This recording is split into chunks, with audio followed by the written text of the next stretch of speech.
I'm going to start off with a little story before everybody starts. And it's a celebration day today. And why? Because it's my 50th live interview. And I was looking forward to that since the day I started my first one. I'm like, if I reach 50, I'm going to start feeling really comfortable. Now, the funny story is the man I have on today, Armando Cruz, we just started getting in contact with Facebook, and we were like, all right, let's set up a call and have a chat. Just him and me. And I made a mistake. So I already apologized. I said, oops, because I thought in all busyness, oh yeah, I'm going to have a live interview. And I checked it out, and the guy's freaking amazing. He got a book out. I saw pictures of him with his kids. So I got all excited. I'm going to have my 50th live interview. And then he accepted anyway. So I'm so grateful for that, Armando. So thank you for being on, first of all. And let's start off first, before introducing you, what is the legacy code all about? And why is it so important for men, women? I don't know if you wrote it specifically for men, or I think specifically for men. Why is it so important to live or to stick by the legacy code? Yeah. So first of all, thank you for having me on. Like you said, yeah, it was kind of like one of these things that just kind of happened, and I'm happy to jump in and do this, because it's great to have these conversations, and sometimes in these conversations come out the gems, right? So it's great that we have them live on Facebook and being able to record it so everyone can share in this. So the legacy code, what is it? The legacy code is the book that I wrote essentially for myself. What I mean by that is, in there, I created a blueprint for living out and crafting out a purposeful and powerful legacy. And the reason that came to be is, for the past 5 years, almost, it's going to be 5 years, I've been working with married men that are entrepreneurs that have reached a level of financial success usually, but it's come at the cost of their health, their relationship with their wife, with their relationship with their kids, or even there is a misalignment with what they're doing and what they feel called to do. And so now it's kind of, how do you rectify and align all those things so that you can purposely create a legacy? We're all going to have a legacy. Some of their legacies will last a very long time. Some will be a blip in the screen. The thing is that instead of waiting till you get to the end of your life and saying, oh, I wish I would have, or, oh, I guess this is going to be my legacy now, why not take the reins right now and purposely craft it out? Purposely live with intention, but in a systematic way, so that you can build up towards that legacy. It's not going to happen by chance, right? I mean, some people, yes, it may happen by chance, but why leave it up to chance? I figured, why not put in a book the work that I do with my coaching clients and helping them craft out that legacy, right? And I say legacy because legacy is something a little bit bigger than us. And the book was written in 2017, came out, but it was written and pre-released in 2017, the week before Christmas. It became a bestseller by Christmas. And the book actually came out in January. I think it was January 15th of last year, 2018. And since then, I've been on what I call a virtual book tour. So I get, on my site, what I have is all the interviews that I've had pertaining to the book. And what's beautiful about it is that it's there for forever for anyone to listen to. And every interviewer, every time we have these conversations, asks from a completely different angle. So the interviews are actually quite different, even though we're talking about the same book, because each interviewer has a specific segment that they want to talk about. And so we dive deep and deep, and we uncover a lot of different things that in reality only enhance and amplify the book. So if you like this interview, you're going to see some other ones as well if you go to the site. And that's a great way as well to create a legacy, right? Because it's always going to be there. everybody can watch it. Great. Right. I really like that. And we're going to dive a little bit deeper into that. But before we restart, Armando, please share with us your background story, your family setup. Always like to know, how many kids you have, how old they are, et cetera, and we'll take the rest of the interview from there. Sure. I have been married for 12 years and 3 months. 12 years, 3 months.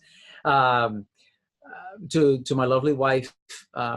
Luckily for me that we met at the right time in our lives and loved very similar things. And we had a lot of friends in common. We had a lot of things in common that we continue to do to today.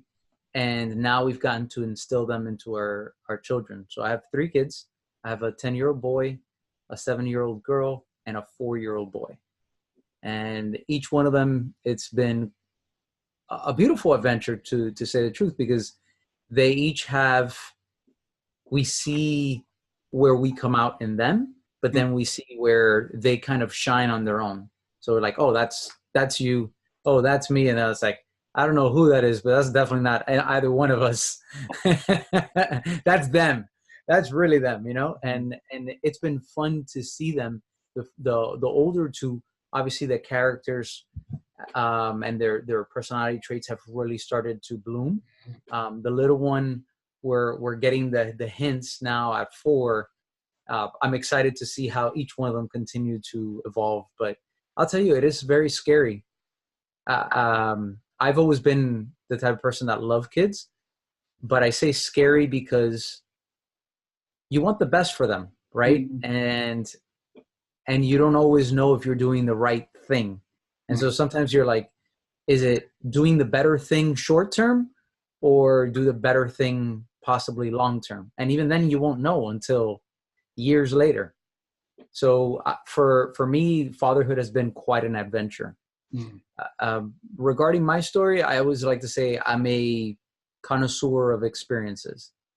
And what I mean by that is I believe experiences are one of life's greatest riches. They teach us, I feel like I learn best from experiences, and they become the highlight reel in my head, right? It's the memories of the hard times as well as the memories of or the experiences of the hard times and the experiences of the great times, and they make into an epic film, not like in the adjective that people just throw around, but I'm saying like a big powerful movie in my head and my life. And so I go around seeking to immerse myself in experiences with people who will help me grow, or with people who I can help serve.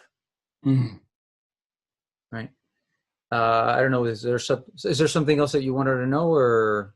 No, that's perfect.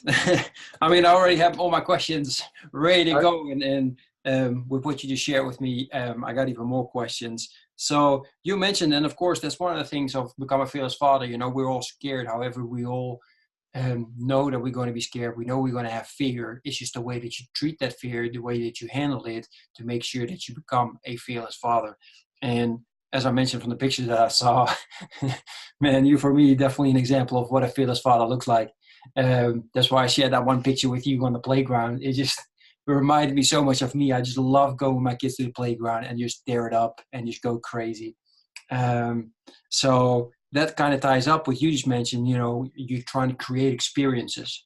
What I'm trying to figure out, can you give some examples of like what you mean by experiences? Because pretty much every single thing is an experience, right? I mean, I can put my kids in front of the TV, they're going to have an experience as well. I know that's not the experiences that you're talking about, but just to clarify a little bit more about what makes an experience really great, and because I think that's the way you work, trying to make experience part of your legacy, correct? Right. So it's a great distinction, and you're absolutely right, right? Everything that we do becomes an experience. And so to clarify that, experience, the way that I approach it and the way I've taught my kids to approach it is through the lens of adventure. And when I say adventure, most people think of, hey, you know, I'm going to do something either dangerous or something risky. Like, that's when people hear the word adventure, that's usually the two words that comes to mind: something risky or something dangerous, or it's got to be something extreme. Yeah. The distinction I'd make is, when I refer to adventure, it starts with a mindset. So adventure is a mindset that is based on curiosity. What's around the next corner? It's a mindset based off potential. What could be if we went down this path? Not necessarily everything that could go wrong, but everything that could go great. You know, like, what are the potential, like, I'm one of the things that I'm really interested in is, how do you extract the most out of every situation? And when I say that, it's not that you're just a taker, but so that you immerse yourself completely, so that if you're in the picture, so to speak, you are really involved in all the colors and the textures and the sights and the sounds and the smells and you're truly immersed. And so when I say adventure, I'm referring to, okay, I'm going in there thinking about possibilities.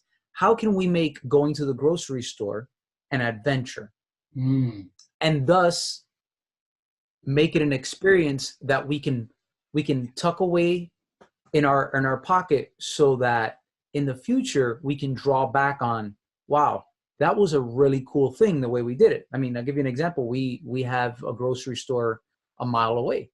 And since the kids were little, like my youngest one was not even walking, I would put them in the stroller.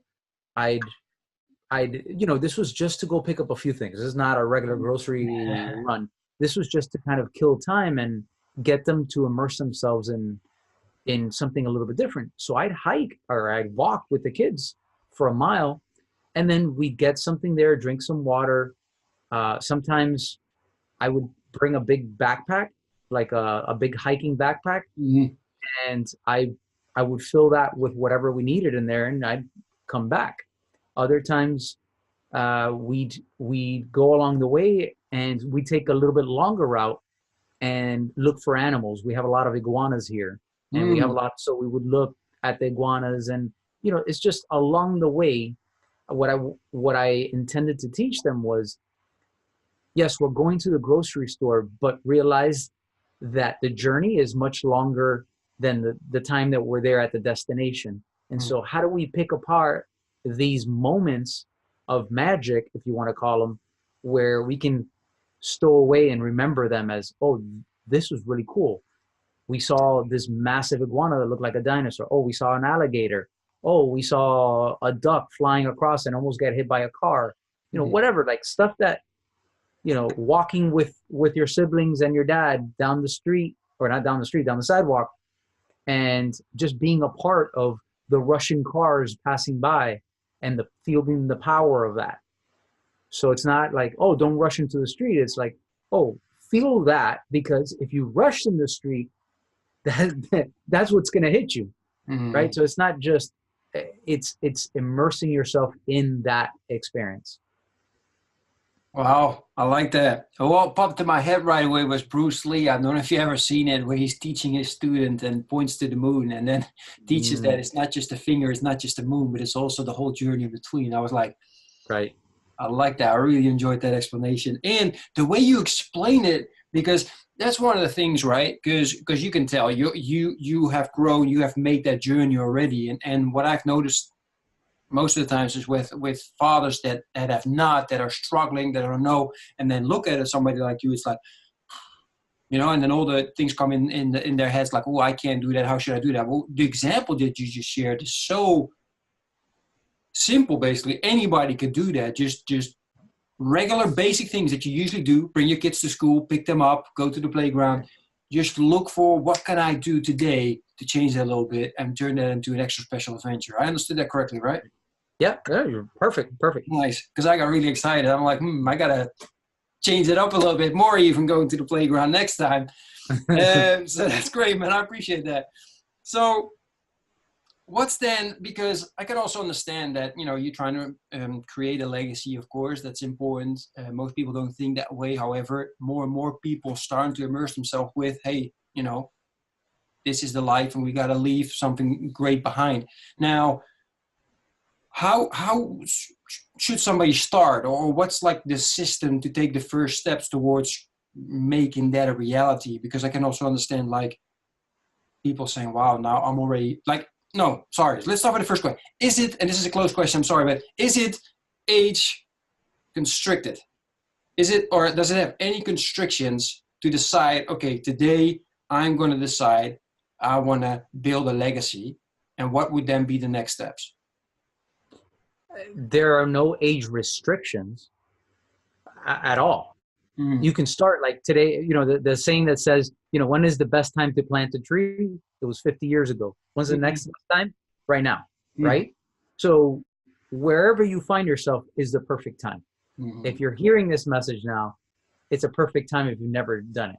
And actually, when I wrote the book, one of the things that I really set out to do was not to be in my own bubble, right? Because, you know, I've been thinking about some of this stuff and I wanted to get out of my own head and see how other fathers and men felt about legacy. And I interviewed 111 men. Wow. Ranging from college guys and all the way up to guys that have been married for 50 years, right? What I found was the guys that thought about legacy were two guys, two different, or two specific subsets of men. Fathers. The second that you have a dependent, a child, all of a sudden, life doesn't just become about you. Even when you're married, for some men, it's still kind of about them. Or the thought process is still there. It shouldn't possibly, because you're now married with someone and that's part of it. But the second you have kids, all of a sudden it's like, oh, wait. What am I going to leave for them? What can I instill in them that either I didn't have or I wished I had? Like these thoughts start coming in because now you know that this child doesn't grow up and doesn't live if you don't nurture them, if you don't take care of them. As mammals, we're a different type of animal, if you want to call it. We don't come out being able to be independent. We come out very dependent, very vulnerable, very fragile, that we need the parents to raise us up until we're ready to head out into this world, right? So I found that married men that had kids, so fathers, tended to think about legacy. And then the other one were men who were of faith, who believed in God, right? So they believed in something greater than themselves. Again, it didn't revolve around themselves. So they thought about something greater. And as a result, with that, there was a connection to legacy. Those were my findings. So this is, you know, I asked like 5 or 6 questions, the same questions to all the guys, just to kind of find out, you know, what were the prevailing thoughts? What were the challenges? What were the different things? So that when I wrote this book, I didn't want it to be only about what was going on in my head, but I wanted to see, okay, wait, is what I'm thinking in alignment with what's happening out there? And what I found was exactly that, you know, those were the two main guys that tended to think about legacy.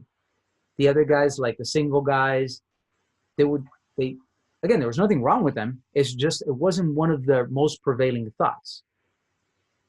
So I thought I'd add that in because you asked about time, and there's no time like the present, to be honest, because the second that you live with intention, a day lived with maximal intention is probably more powerful than a lifetime of mediocrity. And I know that sounds very like, oh, you know, cliche, put it on the wall.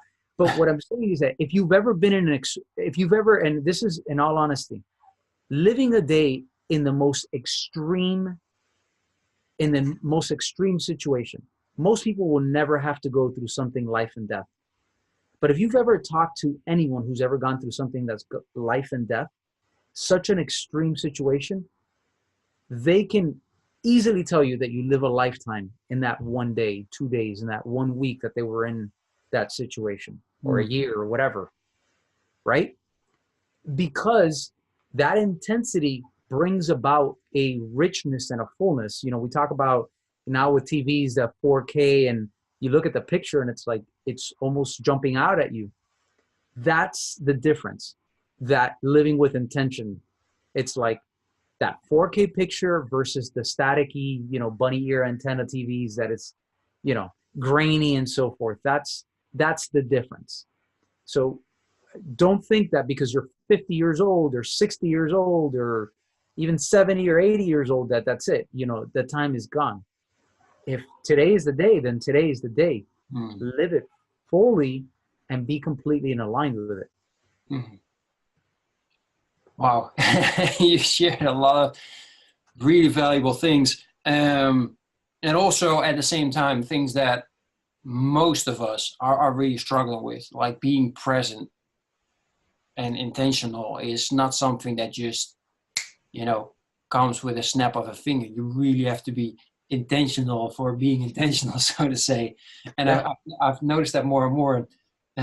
It's almost like every single interview I'm talking about that. It's like, you know, when you go to the playground, and I'm sure you've seen it, you're the one on top of the playground with your kids, and probably all the other fathers are sitting around it watching it their phone, right?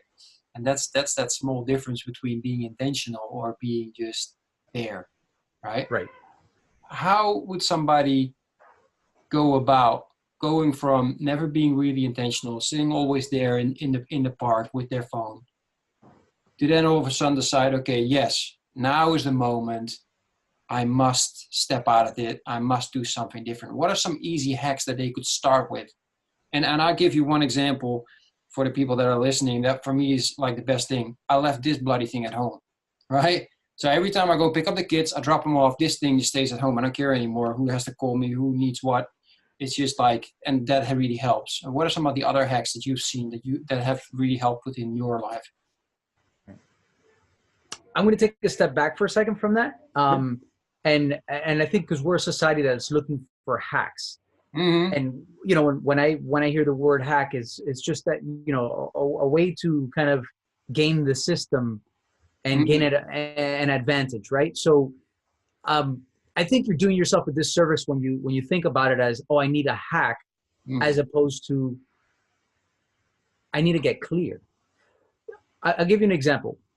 When we're with our kids, sometimes it's very easy to not be present, to be distracted. It's easy to be distracted in today's day and age. But there are periods in your life, whether you're working, very often, like if you're on a deadline for something, there's a level of focus there that you're not distracted. So it's not that you cannot be present. It's just when you're on a deadline, you have a very clear vision and a very clear objective of what needs to happen and by when. So you minimize distractions. Part of the reason that people are distracted or not present is that they're very unclear of the big picture. They're very unclear of why that's even important to them, how this relates to all of this. And then finally, they don't even have because they're unclear on the first two, they're unclear on the process of it. They're unclear on what is the journey I need to take? What is the path I need to take so that this becomes a reality and not just a pipe dream or just, you know, a nice idea, right? So instead of thinking about a hack, think about how can I get clear on what this means to me, why this is important, where this falls in the grand scheme of things. Does that make sense? Do you see how that perhaps that could be a completely different view of the way you're, because it's you possess the skill, execute it throughout the day. It's just they're in spurts. It's on the spurts where you're most clear and you have most urgency. That's when you practice it. So if you know that you are capable of practicing it, how do you align that clarity and that urgency on the things that actually really matter most, which in this case, I'm sure we would agree, our family is there. Mm. Yeah, absolutely. Wow, my brain is going going around and around. I have a hard time staying with you, but wow. What comes in my head then is it's something that I practice daily, exercise when I need clarity, right? But when people do not have clarity, or when you don't have clarity on something, well, how do you go about creating the clarity for yourself? Because giving the example of, you have a deadline on your work. Well, if you're an entrepreneur, then you're creating that clarity, you're doing that. But if you're not and you have your job, then it's your boss saying, hey, boom, here's what you need to finish by then. And he creates the clarity for you, right? Because you want to keep your job, and that clarity is pretty obvious. How would you go about for creating clarity on subjects that just are still hanging in the air, for example? It's a great question. It's actually a really fascinating question, because clarity, I use it synonymously with light, right? If you walked into a dark room, right? How confident would you be to stroll right across that room if you can't see? Not very confident, right? If it's a room I've never been in, then no, that won't happen. No. Right. Think about how you're going to walk in there. If somebody said, you need to get to the other end, you're not going to take nice long strides with your chest up and without a care in the world. What are you going to do? You're going to shuffle your feet. You're going to take small steps, and you're going to, exactly. You're going to move your hands out in front of you. You want to make sure you don't smash into a wall or trip into anything.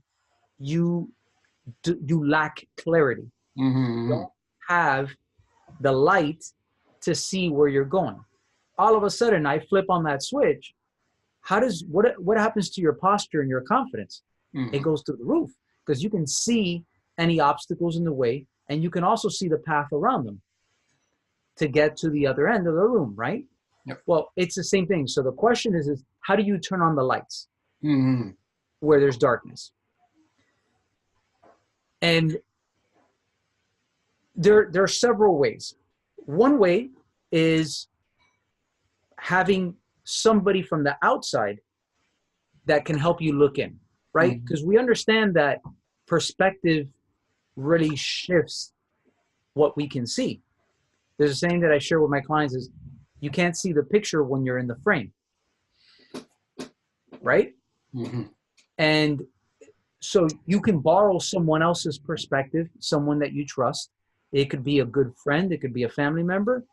It could be a coach, right? That's one of the roles that a coach helps, is to provide clarity, to provide direction, to provide focus and support.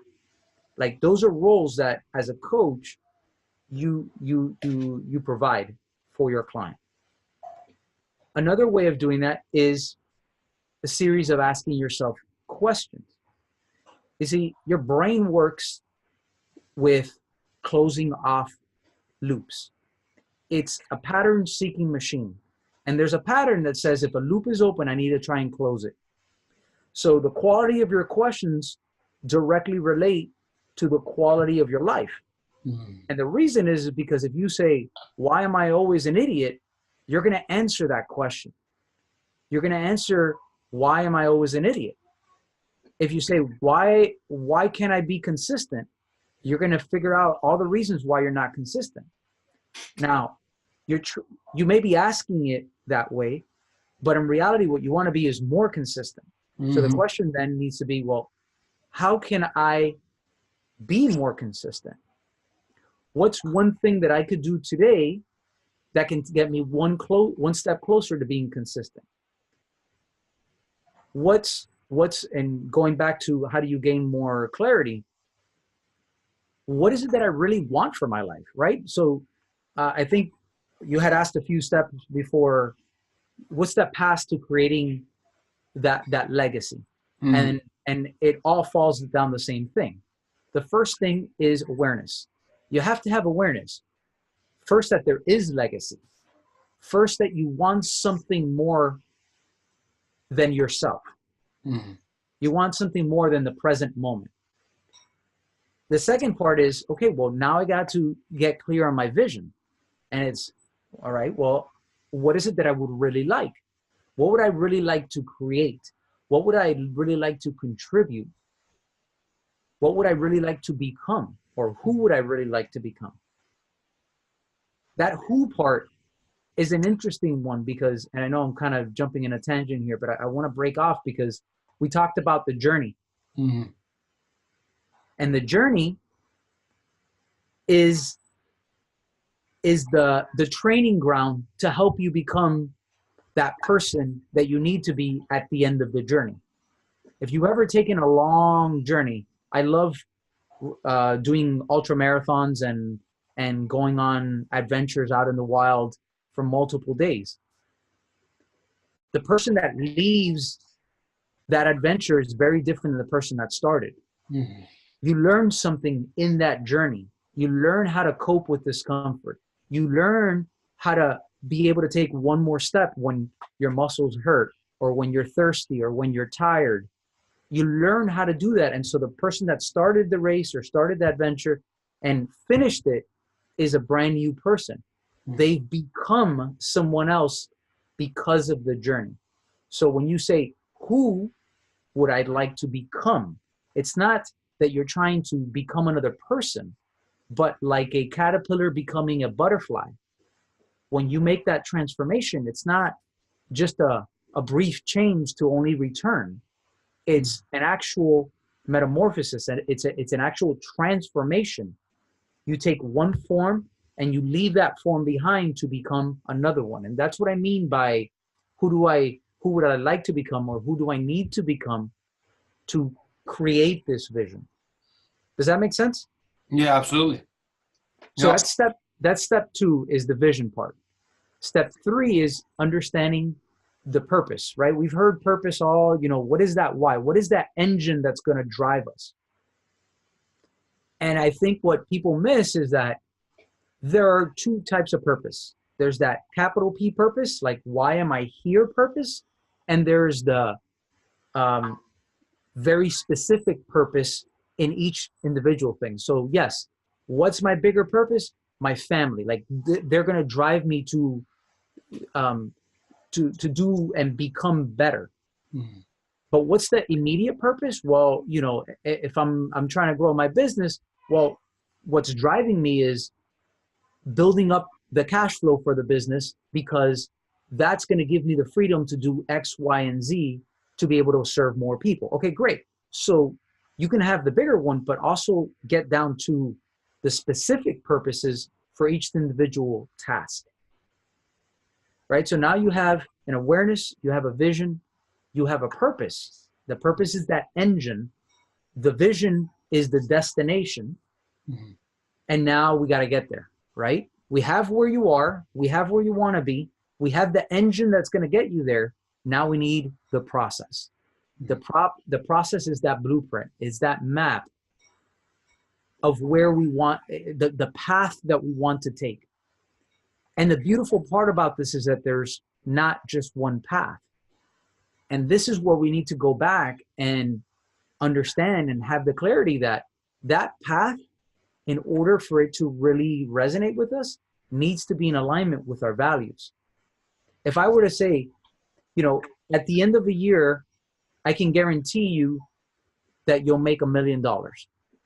Okay? Mm-hmm. If I said that, you say, okay, great. I said, well, I have 2 options. Option number 1, we take advantage of women and children, and at the end, you'll have $1 million. Option 2, we'll help women and children, and at the end of that, you'll have $1 million. At the end, you're left with $1 million, but the path was very different. Mm-hmm. I'm hoping most people listen to this would pick option 2, right? Yeah, exactly. Yeah, so too. If not all people, right? But the path is very different. For most of us, we understand that at least on a very big level, that is taking advantage of women and children is not within our value system. Mm-hmm. It's not the thing that we hold true to ourselves. So the values become a compass to help guide us in the path that we need to know, or the path that we want to create. And the final thing is implementation, right? You can talk about it all you want. You can sketch it out, but at the end of the day, you got to put on, as I say, you got to strap up your boots and get rocking, right? So you got to implement. And that's the format that I walk you through in the legacy code. But the same thing happens with how can I become more present?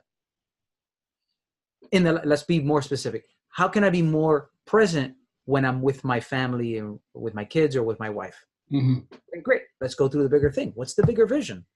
Oh, the bigger vision is I want to have a happy, well-connected, growth-minded marriage. Okay, well, that's a bigger vision. What do I want for my kids? I want them to be able to come to me because they know that I have their best interest, that I'm there for them and I will always be there for them. And that I'm there to help them grow and seek out the best in them. Okay, great. So I know that as my vision. Why is that important to me? Because they matter to me. Why? Because, my wife is the person I made the choice. I didn't have a choice on the family that I was born into. I love my family. I didn't have that choice, but I actually made a choice to say, I want to spend the rest of my life with this woman. So because that's a choice, I want to make sure that I can serve her to the best of my abilities. Right? So that's a strong purpose to me. Right? So, okay, well, I understand my values. For me, it's love, light, creator. It's 3 words, but it encompasses everything. How can I become a light anywhere I go? How can I shine light when there's darkness? How can I express love, become love, share love with others, draw out love on those that perhaps haven't been able to express it? And then creator. A big part of who I am is to create, whether it's to create moments, create experiences, create programs on the bigger scheme. So as long as it falls for me, the path that I can align with my 3 values that encompass everything for me, then I know I'm headed in the right direction. Right? So then what I need to say, okay, well, maybe one of the things is when I'm going to go out with them, I need to put the phone somewhere else. I don't take it with me. That's a great one, because you're not going to be tempted to have it if you don't have it. Right? Some people don't have that luxury. Some people are like, look, either I'm on call all the time, or, they're on bit. So then the question is, oh, look, I have to be working. All right, well, what are some strategies? I mean, it happened to me. I work at our facility. I also work from home a lot. And when my kids were little, it was probably one of the most crushing moments. I share it in the book, this story, but my oldest was, I think he was like 4 or 5. He wasn't in school yet. I think he was 4 or 5. 5. He was 5. And so I'd be working here on the computer, and if you're an entrepreneur, you know that like you could work 24 hours a day and there's enough work. There's always something to do. So he would come in the office and he would say, Daddy, can we play? And I'd be like, no, let me finish this work. I got to finish this. And I keep typing away, and he'd come in again. Hey, can I? I was like, no, I'm still working. And then, by the time I'm done with work, it's time for bed. And so we'll put him to bed. And one day he says, I was putting him to bed. He starts crying. And I'm like, hey, what's going on, buddy? And he said to me, he's like, you always tell me that we're going to play later. And then whenever later is, it's time for bed. And we never get to play. And it was at that moment that I was like, oh, I totally did not see that. Like, he just brought it out. And it was like a punch to the gut. And I was like, oh, I got to make a change. I can't continue this. So what we did was, I realized it wasn't that he needed to play the entire day. It's that he just wanted some time together. So what we would do is, whenever he wanted to come and play, he'd come in and he'd tell me, Daddy, can we play something? And then depending on where I was, I'd say, if I had like finished up a thought or something like that, I'd say, okay, great. We'll put the timer for 20 minutes. When the timer goes off, Daddy's got to go back to work. Mm. And he understood that because there was an actual time. Sometimes I was in the middle of something I needed to finish. So I would say, look, it's going to take me 10 minutes. So I would give him my phone with a timer. And I said, when this beeps, you come and get me. And no matter what happens, I have to stop. So it also forces me now to be that much more focused to finish it. So whenever that would beep, he would come in and I say, okay, great. And then it helped both of us compartmentalize it and say, okay, great. This is our time. And so I would leave the phone, I would leave the computer, I would leave everything, and we'd play. And then the time was up. Okay, great. I have to go back. I mean, because there's some realities I have to work. Yeah, exactly. Right? It's not that, yeah, would I love to play the entire day? Yeah, but there's some things that actually need to get done. So it was a way of being okay with both. Mm. When I was working, I was working. When I was playing, and not mixing the two. Yeah, Does exactly. that? I know I said a lot, but No, I'm loving it. I'm actually having a hard time to come up with new questions because I'm just so focused on what you're saying. I'm taking notes and I'm just like, I wish I wasn't the guy interviewing you. Just us in the public, watching you and just taking notes and getting everything in. So one of the things that you said is very, very important for fathers, and it actually came out on actually yesterday morning when I was talking to Gregory Karmans, who's a brain expert when it comes to children. And he mentioned like one of the most important things for us fathers is to make sure that what we say is what we do. Because if not, then trust goes away and that just leads to a whole nother problems, right? So you saying, okay, look, in 20 minutes we'll play and then in 20 minutes you should play. And not saying, hey, later we're going to play, because then they lose completely trust in you. And it's our kids then teach us such valuable lessons like you just mentioned. You just got that hit either to the jaw or to the gut or wherever you want to receive it, and that woke you up, right? And that's so important. And sometimes we just don't see we don't even see that hit coming in, unfortunately. But I really enjoyed that. So since we're talking about our kids, I want to share something with you in regards to the values that you have. I'm hoping you can shine some light on my situation. I told you before we started, we have my mother-in-law next door. For as long as it's going to take. She suffered cancer. She still has cancer. So she's not going to be with us for very long. She doesn't eat. She only drinks a little bit. And my kids, of course, notice this, especially the 5-year-old. He's noting this, and he already went into her room one day and started saying, yeah, which means, grandma, you have to eat, because if not, you're going to die. And I don't want you to die, which is right. Really truthful, but like, wow, I think only kids can do this, right? So, and then the other day he was crying in bed. He was crying in bed because he was going to die and we are going to die when we get old, et cetera, et cetera. And I'm just having a really hard time coming up with, because these are really great moments to bond and to come up with really great life lessons, right? For example, what you mentioned, like you want to create those daily experiences, right? Live daily. Right. And make sure that everybody knows that you love them, hug them, kiss them, do whatever, and create those special moments during that day. And I thought those are great moments to teach them that. And yeah, I was struggling a little bit on how to do that because, of course, the subject is not your everyday subject. So I was just wondering, and maybe not specifically on death, but how do you go about creating your thought process when it comes to seizing those powerful moments to teach your kids really great life lessons? Two things. Number one, I think you're putting a lot of pressure on yourself. I think there is a lot more awareness from the father community, if you want to call that, about doing a great job with their kids, right? Some of it is because, like in my case, I had a great father. So I always said, I want to be a father like my father was to me. For other men, it was the exact opposite. Their father was either horrible or he was never there. And he's like, I don't want this to ever happen to my kids. So you're trying to overcompensate. So sometimes instead, the best life lesson is not what you say, but what you do. If the child is feeling sad, say, I'm sad too. Like, let them know that it's okay to feel sad. Like that in and of itself is a powerful lesson. I think a lot of times we think we need to say the right thing as opposed to just be with them for a second. What they want is that connection. And you don't have to say the right thing to have the right connection.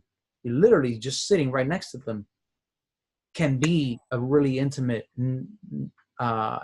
never forget moment, you know?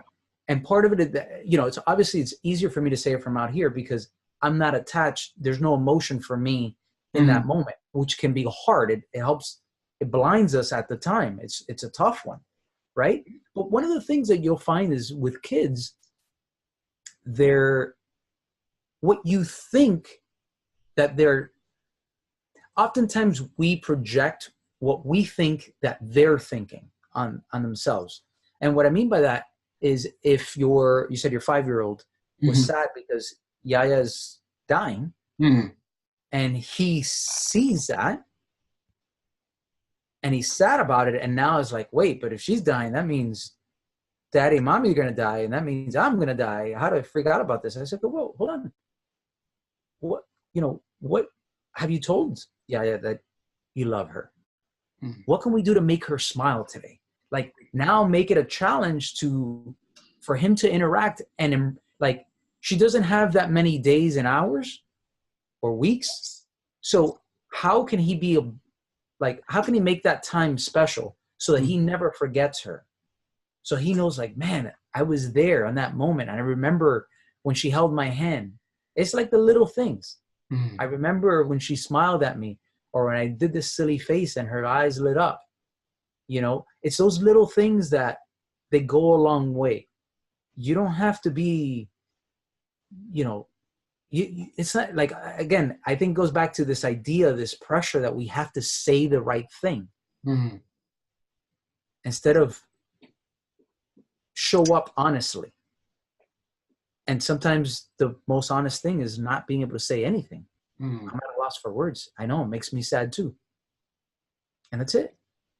You know, be with them. They need somebody at that moment, right? I mean, does that make sense? Like, don't put so much pressure in always feeling like you have to say the right thing. I mean, I guarantee you, look, if with your, again, that's a more extreme situation because it's there in your house. It's an emotional thing. Like, so I get it. But for a second, let's take a step with your wife. I can guarantee you that you didn't always know what to say. And I bet your wife appreciated if you stayed there with her, even if you didn't know what to say. Because it wasn't about what you said. It was who you were being at that moment. Were you empathetic? Were you there to support her as opposed to saying, oh, you know, that's just your craziness, or, you know, you always think of the worst things, or they want to know that your wife wants to know that she's been heard, that she's being supported, that, you know, the person, again, she chose to spend the rest of her life with is also the person that is going to be by her side when she feels less than stable or less than clear. And it's a hard one. It's not always the case. I mean, would you agree with that, or? No, absolutely. Yeah, that helps a lot, actually. It's like you're with your kid, and so you want absolute best for them, and seeing them cry and hurt, that just triggers things, right? And yeah, you're absolutely right. I've been putting a lot of pressure on me, especially with those situations, because you just want to, or at least me, especially because I also have my business, and I say, you become a fearless father. So I feel like, okay, yeah, I got to approach this fearlessly, and I got to come up with something really great to say. So that will help him become this great. But yeah, it's so much easier to just be there indeed, and accept the fact that if you don't have an answer, it's okay as well to tell him, like, look, I'm lacking words at the moment as well. So I really appreciate you sharing that. That's going to help for the future. Okay, let me say one thing, because you said something about, obviously this is called the fearless father, and I understand that there's an alliteration that works with the name of that, right? But fear is an important part. It's an important emotion for us, and so perhaps, and again, it doesn't work with the name the same way, but I want you to be able to step away from it and not be anchored by the name for a second. to think that you can never have fear. Mm-hmm. But in spite, think of it as the courageous father, right? Because courage is not having fear, is stepping in the, stepping up to, with fear present, you're still able to execute, right? Mm-hmm. So it also helps for you to know that just because you're feeling fear doesn't mean you're doing something wrong. Mm-hmm. In fact, there are instances that you should feel fear. And the question is are you going to continue or are you going to pull back? In some instances, the right answer, the better answer, the one that's going to help you grow is to step forward. The other ones, the more courageous one, oftentimes is saying, oh, you know what? I'm not going to do that. And you heard him in the back? Yeah. I just wanted to bring it up because, again, it goes back to putting so much pressure on yourself and thinking, hey, I have this fear, this fatherhood, and yet I'm freaking out right now. Am I not being true? Am I being an imposter? And the truth is, no, it's not that you don't have fear. It's that in spite of the fear, you're making the best decision for you and for your family. No, absolutely. And that's absolutely what it means. But sometimes you try to step over that, you're trying to, okay, yeah, I have fear, so I now must work on that way. And as I said, for me, I just want, and you as well, you want the best for your kids. Right. And seeing him cry and struggle with that, maybe also because I know how I struggled with it, going into my 20s and my 30s and just moments where you're just like screaming and shaking and the thought of death is just absolutely paralyzing you. At least that's what happened with me. And I've been able to change that around in a way that now I use it to work on my legacy, right? And I try to remember myself, look, I may die today, so today I must or I will commit to living. And that ties in again with what you mentioned. You try to create those special experiences. And so you try, and maybe I've tried too hard because he's just 5, right? But that's like, right. Oh, that would be great. I wish he wouldn't suffer through those moments that I had of sweating and waking up in the middle of the night and wanting to scream, and just wanted to help him already at 5, realizing that and hitting the ground running faster than what I did when I finally turned 38, 39, right? So, yeah, I appreciate that. That actually helped. I feel a lot better now. Thanks. I really appreciate that. Look, we got time for one more question. Is that okay? Yeah, I'm fine. All right, perfect. No, because we're almost in an hour. So you mentioned a lot of things, right? 1, awareness. 2, you're going to the vision. 3, purpose. 4, then you got your process, your path, interconnected with your values. And then 5th, you implement, right? Now, right. March is almost over, which for me means a new quarter's coming up, new 90 days. How do you go about planning your, it's near future, right? 90 days is very near future. How do you go about planning to make sure that you achieve the vision that you have for yourself? Right. That's a good, I like that question. I think, again, clarity is important with this.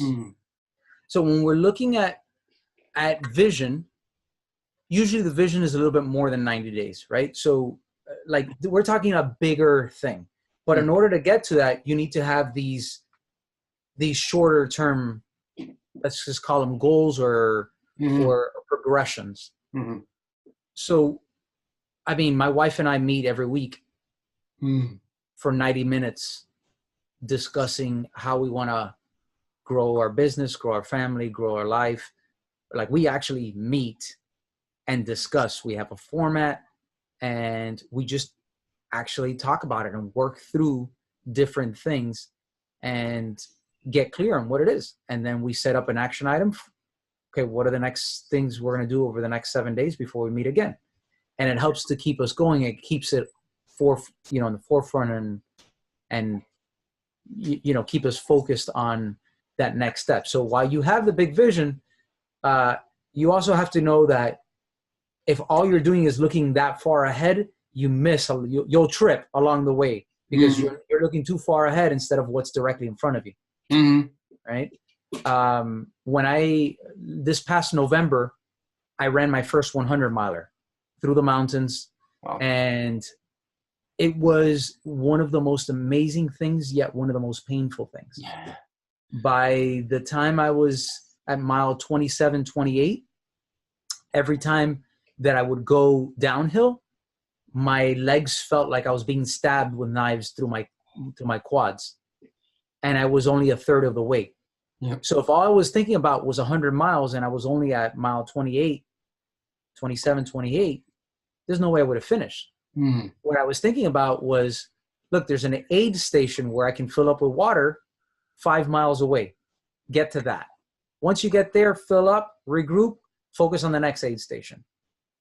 Right? And then sometimes in between aid stations, you're like, all right, I'm really hurting right now. What do I need to do? Okay, I got to focus till I get to that tree.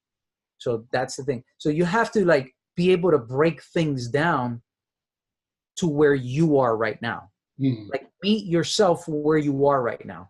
If you're feeling confident and full of energy and really powerful, then maybe you can stretch out, to 5-7 miles, let's call it. If you're feeling really weak, it's like, oh, just down the block. That's as far as I'm going to go. So when you meet on a weekly basis, whether it's with your spouse or with yourself, to review some of these things,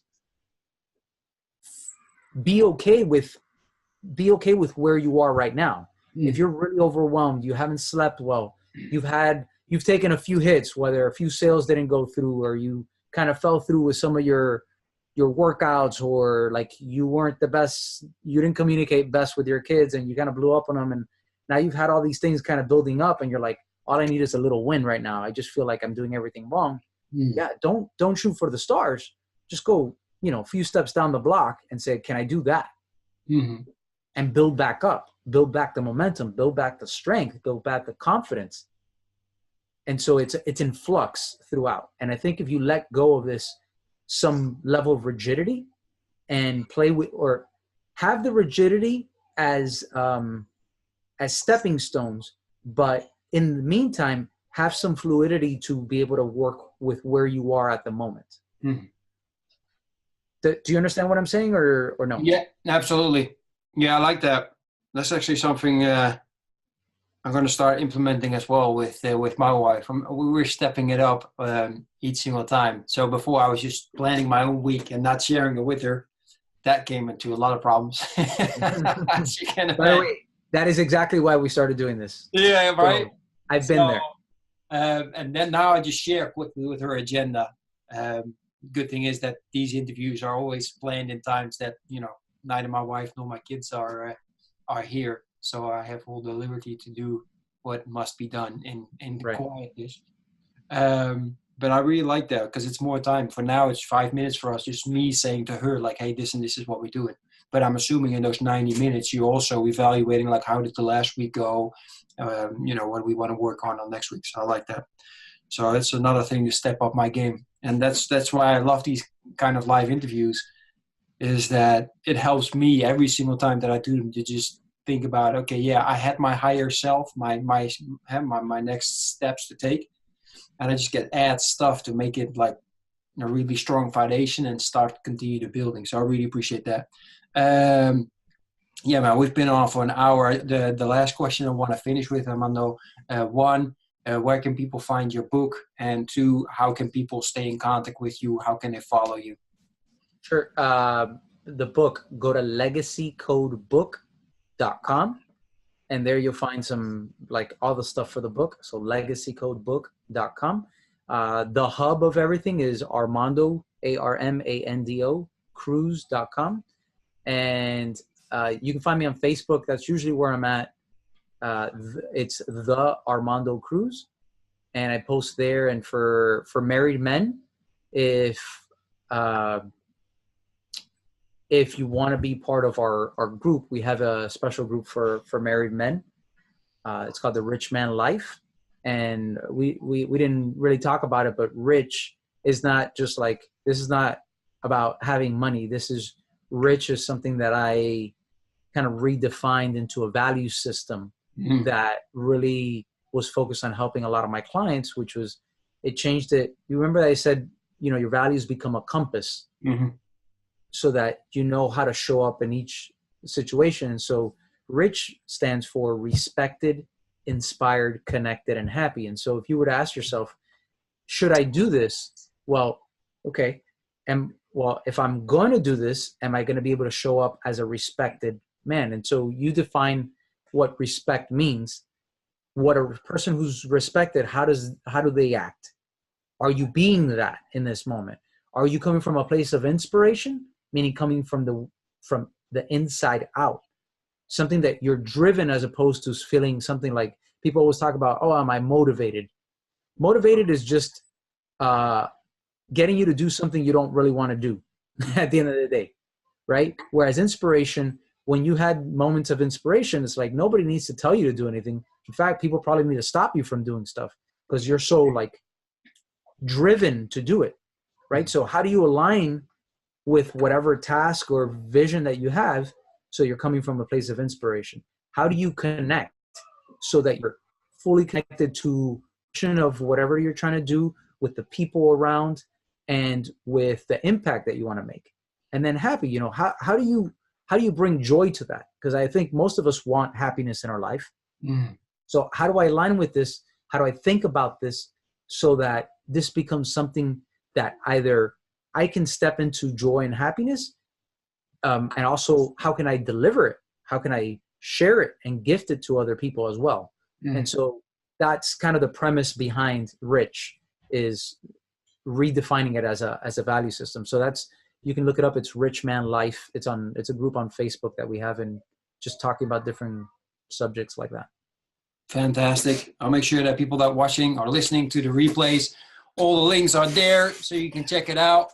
Again, Armando, I've truly enjoyed this conversation. I sometimes even caught myself for absolutely going quiet just because I'm trying to wrap my brain around it, and it was just fantastic. So I really appreciate everybody that was listening, watching us. Thank you very much for joining us, and looking forward to seeing you, hearing from you next time. I wish everybody a fantastic and inspiring day, a wonderful Wednesday, as I called it, and we will see each other very soon. Take care.